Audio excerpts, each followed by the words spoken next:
You are only partly right in regarding my article as that of an angered man.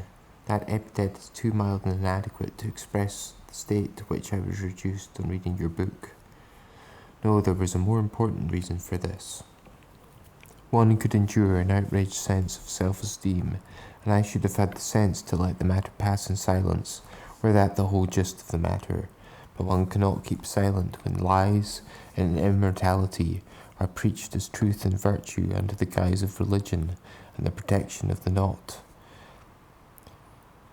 Yes, I loved you with all the passion with which a man bound by ties of blood to his native country can love its hope, its honour, its glory, one of its great leaders in the path towards consciousness, development and progress. And you had sound reason for losing your equanimity, at least momentarily, when you forfeited that love. I say that not because I believe my love to be an adequate reward for a great talent, but because I do not represent a single person in this respect, but a multitude of men, most of whom neither you nor I have ever set eyes on, and who in turn have never set eyes on you.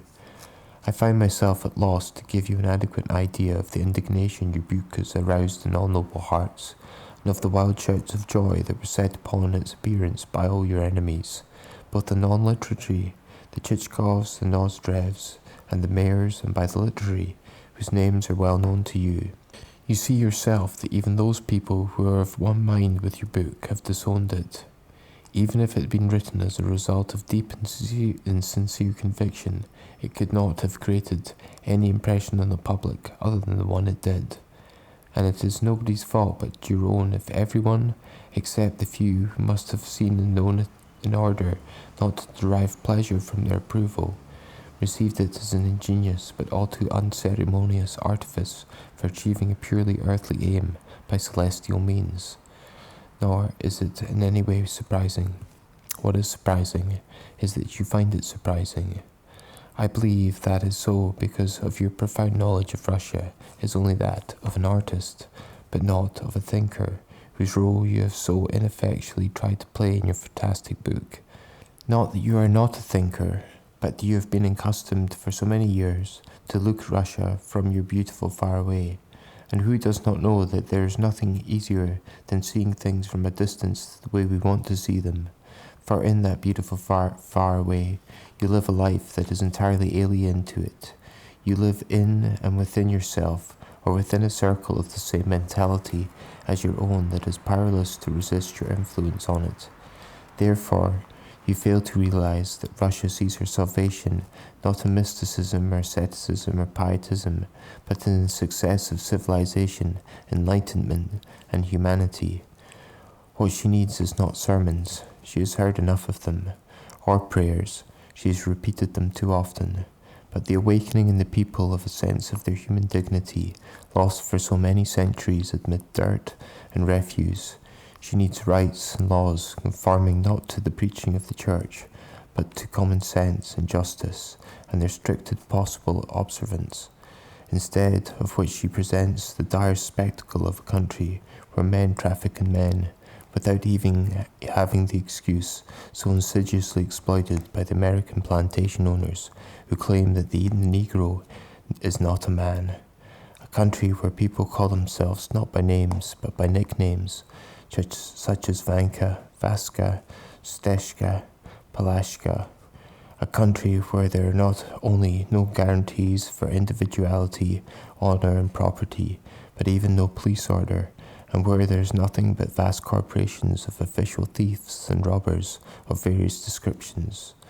The most vital national problems in Russia today are the abolition of serfdom and corporal punishment, and the strictest possible observance of at least those laws that already exist. This is even realized by the government itself, which is well aware of how the landowners treat their peasants, and how many of the former are annually done away with by the latter, as is proved by its timid and abortive half-measures for the relief of the white Negroes and the comical substitution of the single lash knot by a cat of 3 tails. Such are the problems that prey in the mind of Russia in her apathetic slumber. And at such a time a great writer whose astonishingly artistic and deeply truthful works have so powerfully contributed towards Russia's awareness of herself, enabling her as they did to take a look at herself as through a mirror, publishes a book in which he teaches the barbarian landowner to still make greater profits out of the peasants, and to abuse them still more in the name of Christ and church. And would you expect me not to become indignant? Why, if you had made an attempt on my life, I could not have hated you more than I do for these disgraceful lines.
and your conception of the national Russian system of trial and punishment, whose ideal you have found in the foolish saying that both the guilty and the innocent should be flogged alike.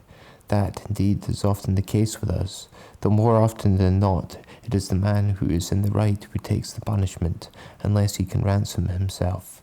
And for such occasions, another proverb says, "Guiltiously guilty," and such a book is supposed to have been the result of an arduous inner process, a lofty spiritual enlightenment. Impossible. Either you are ill, and you must hasten to take a cure, or I am afraid to put my thoughts into words.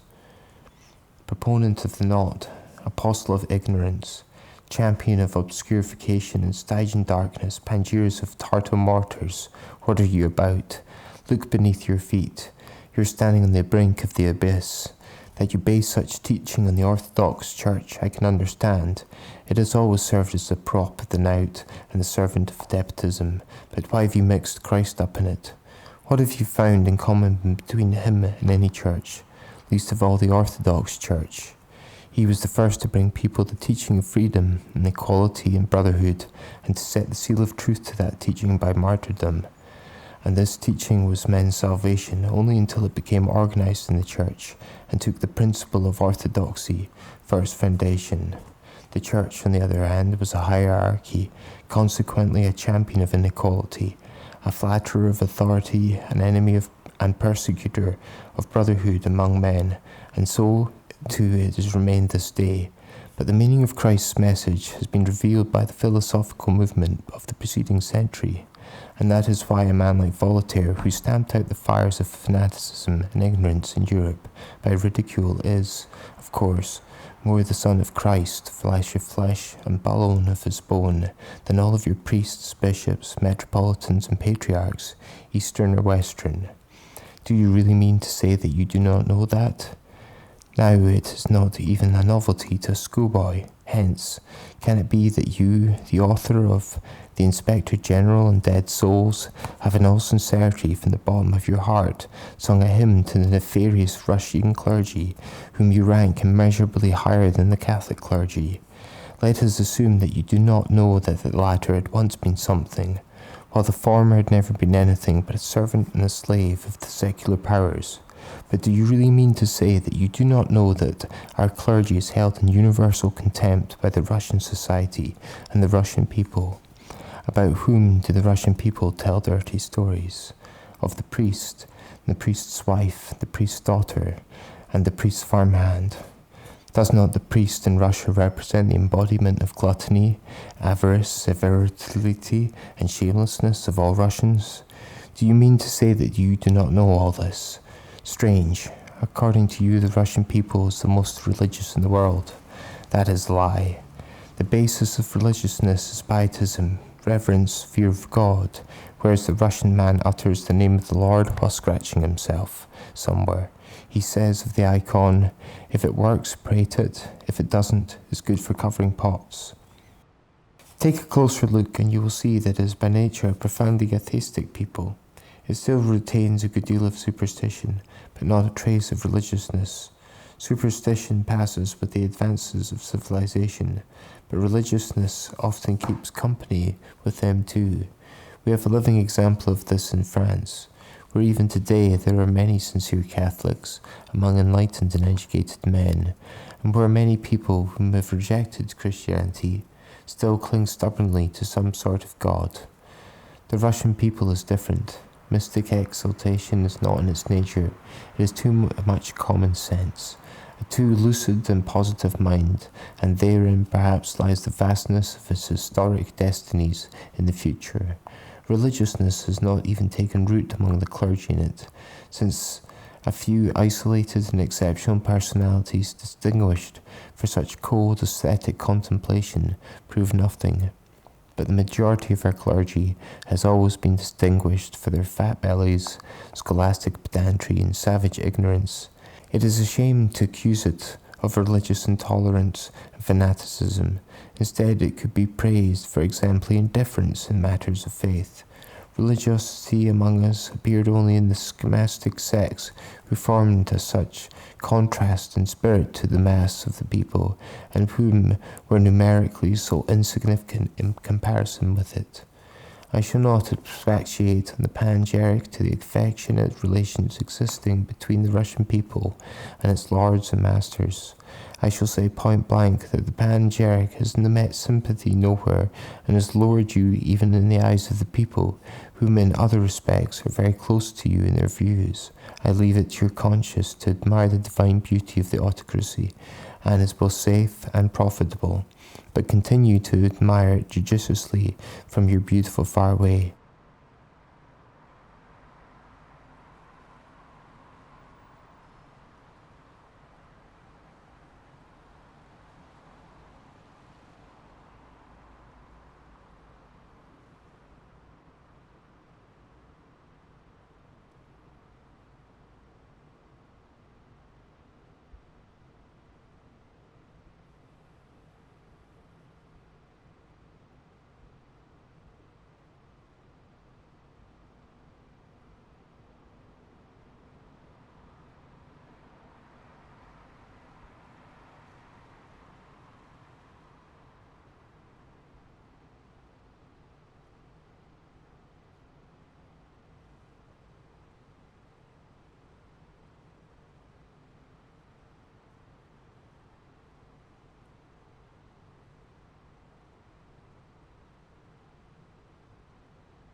At close quarters it is not so attractive and not so safe. I would remark but this: when a European, especially a Catholic, is seized with religious ardour, he becomes a denouncer of iniquitous authority, similar to the Hebrew prophets who denounced the iniquities of the great ones of earth. We do quite the contrary. No sooner is a person, even a reputable person, afflicted with a malady that is known to psychiatrists as religiosa mania, than he begins to burn more incense to the earthly God than to the heavenly one, and so overshoots the mark in doing so that the farmer would refrain reward from him in his slavish zeal, did he not perceive that he would therefore be compromising himself in society's eyes. What a rogue our fellow the Russian is.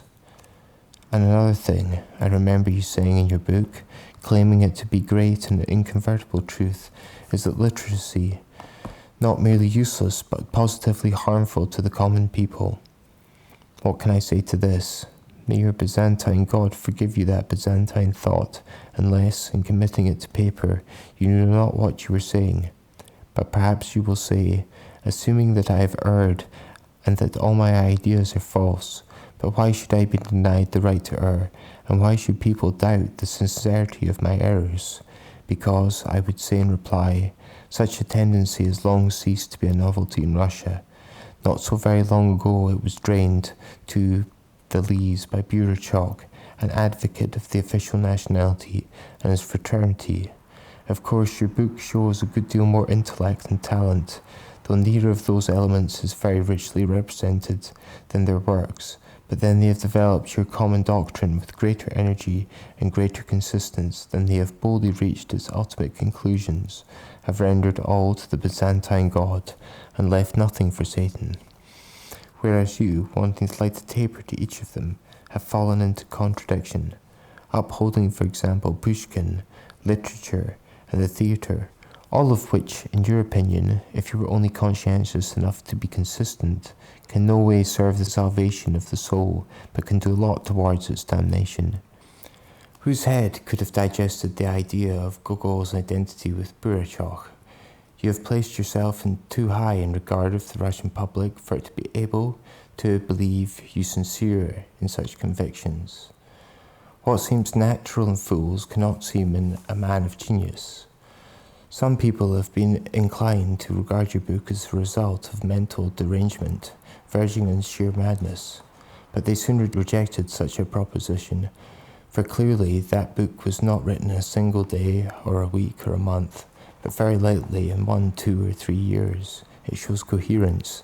Through its careless exposition, one glimpses premeditation, and the hymn to the powers that be nicely arranges the earthly affairs of the devout author. That is why a rumour has been current in St. Petersburg to the effect that you've written this book with the aim of securing a position as a tutor to the son of the heir apparent. Before that, your letter to Minister of Education, Yuvrov, became known in St. Petersburg, wherein you say that you are grieved to find that your works about Russia are misinterpreted. When you evince dissatisfaction with your previous works and declare that you will please with your works only when the Tsar is pleased with them, now judge for yourself. Is it to be wondered that your book has lowered you in the eyes of the public, both as a writer and still more as a man? You, as far as I can see, do not properly understand the Russian public. Its character is determined by the condition of Russian society, in which fresh forces are seething and struggling for expression, but weighted down by heavy oppression, and finding no outlet, they induce merely dejection, weariness, and apathy. Only literature, despite the Tartar censorship, shows signs of life and progressive movement. That is why the title of the writer is held in such esteem among us. That is why literary success is easy among us, even for a writer of little talent. The title of poet and writer has long since eclipsed the tinsel of epaulets and godly uniforms, and that especially explains why every so-called liberal tendency, however poor in talent, is rewarded by universal notice, and by the popularity of great talents that sincerely or insincerely give themselves to the service of orthodoxy, autocracy, and nationality decline so quickly. A striking example is Pushkin, who merely had to write 2 or 3 verses in a loyal strain and don the Kramer Unker's livery for forfeit popular affection immediately. And you are greatly mistaken if you believe in all earnest that your book has come to grieve not because of its bad trend, but because of the harsh truths alleged to have been expressed by you and about all and sundry. Assuming you could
You could think of the writing fraternity, but then how do you account for the public?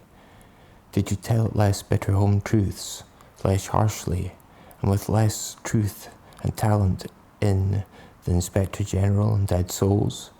Indeed, the old school was worked up to a furious pitch of anger against you, but the Inspector General and Dead Souls were not affected by it, whereas your latest book has been an utter and disgraceful failure.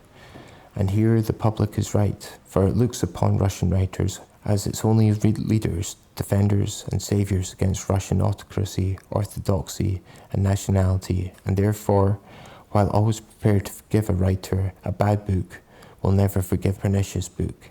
This shows how much fresh and healthy intuition, albeit still in embryo, is latent in our society. And this likewise proves that it is the future. If you love Russia, rejoice with me at the failure of your book. I would tell you not without a certain feeling of self-satisfaction that I believe I know the Russian public a little.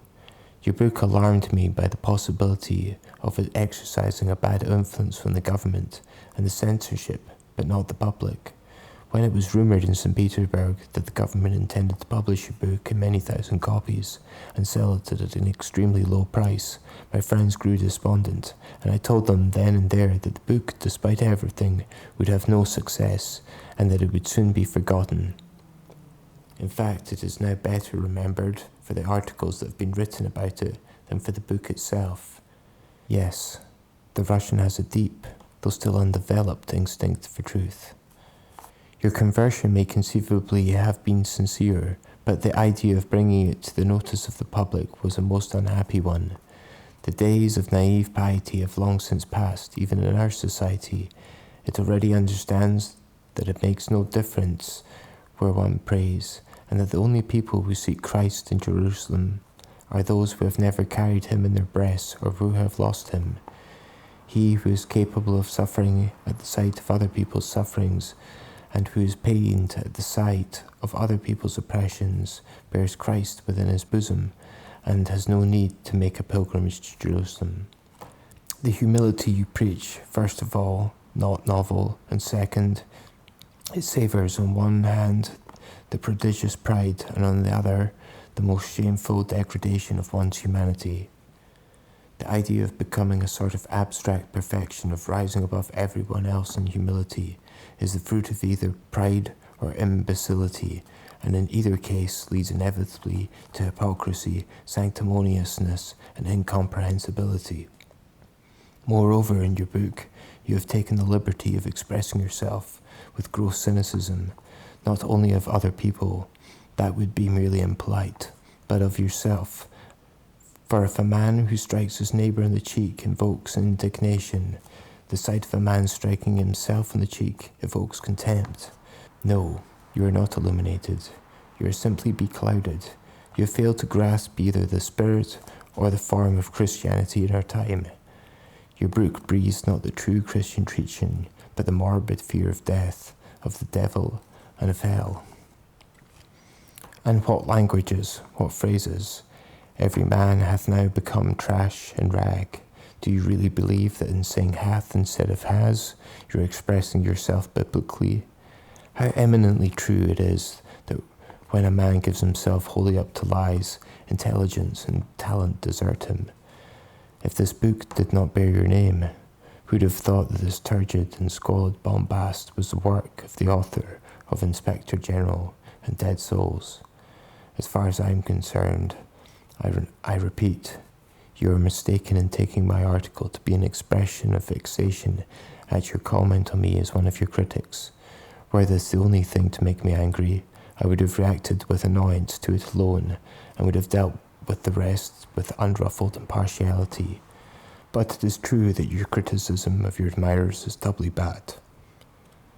I understand the necessity of sometimes having to rap a silly man who praises and exercises make the object of his worship look ridiculous, but even this is a painful necessity, since humanly speaking, it is somehow awkward to reward even false affection with equanimity. But you had in view men who, not through brilliantly clever, are not quite fools. These people, in their admiration of your works, have probably uttered more ejaculations than talked sense about them. Still, their enthusiastic attitude towards you springs from such a pure and noble source that you ought not to have betrayed them completely to your common enemies and accused them into the bargain of wanting to misinterpret your works. You, of course, did that while carried away by the main idea of your book.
and through indiscretion, while Belinsky, that prince in aristocracy, and Helot in literature, developed your idea and printed a denunciation against your admirers, and consequently, mostly against me. He probably did this to show his gratitude to you for having exalted him to poetaster, to the rank of great poet, if I remember rightly, for his pithless, dragging verse.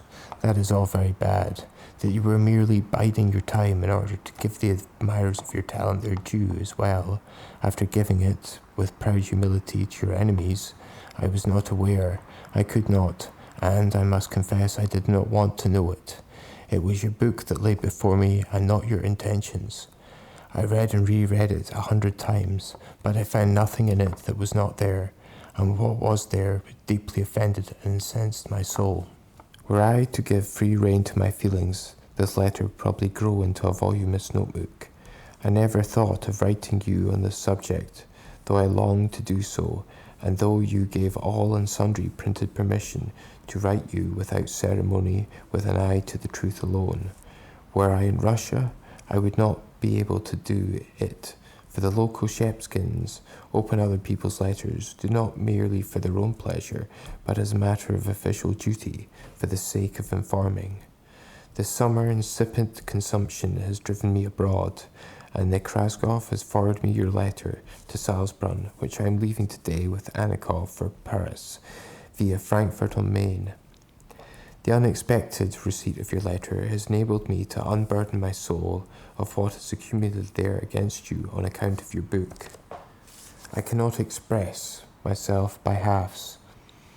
I cannot prevaricate, it is not in my nature. Let you or time itself prove to me that I am mistaken in my conclusions. I shall be the first to rejoice it, but I shall not repent what I have told you. This is not a question of you or my personality. It concerns a matter that is of greater importance than myself or even you. It is a matter that concerns the truth, Russian society, Russia. And this is my last concluding word. If you have had the misfortune of disowning with proud humility your truly great works, you should now disown this with sincere humility your last book, and atone for the dire sin of its publication by new creations that would be reminiscent of your old ones. Salzbrunn, July 15th, 1847.